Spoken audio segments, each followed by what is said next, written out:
incredible baked potato, and it's actually a sweet potato. So these are all of the ingredients that you're gonna need. So we're gonna start off by washing our potatoes, and once they're washed, I just pat them dry, and then I'm taking some vegetable oil and putting it on the potatoes, and then sprinkling these sweet potatoes with black salt and popping them in the oven at 400 degrees. So then I'm gonna grate some lemon rind, pour a 1/4 cup of yogurt, do a pinch of cumin and turmeric, stir those together, and then rinse all of my other vegetables. So I'm cutting up my apple, and I tried to start like grinding or whatever you call it, my veggies. I couldn't do it, so this is where Dan hopped in.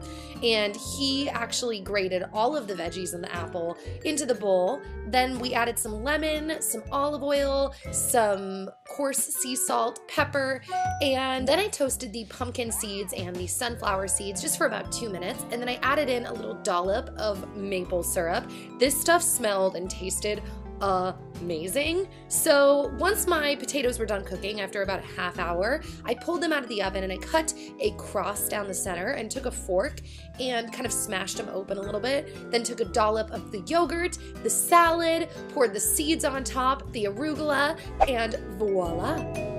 So here we go. Bon appetit. What else do you want some?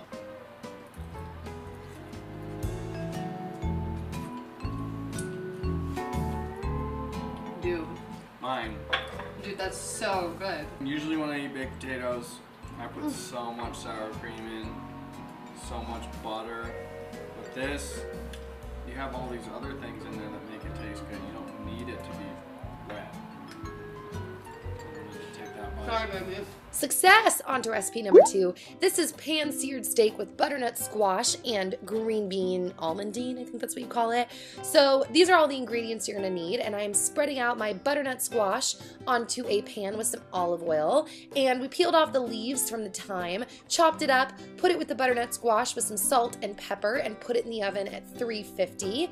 Now, while those were cooking, I cut off the stems from the green beans, and then while I was doing that, Dan started cooking the steak on the stove top, and then about halfway through the butternut squash cooking, about 15 minutes in, I pulled it out of the oven and added the green beans to the mix, popped those back in, and he took the steak off the stove. So then it was time to make the sauce for the steak. So we added a 1/4 cup of water, the vegetable stock, some thyme and parsley, a tablespoon of butter, let that simmer, and then voila. So when he cut open the steak, he realized it was still kind of raw, so he popped all the individual steak pieces back on the stove top to cook a little more.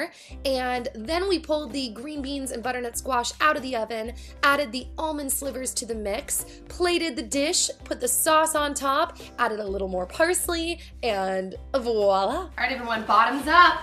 I'm pretty excited.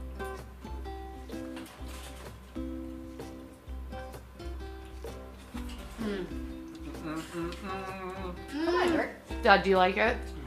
So good, huh?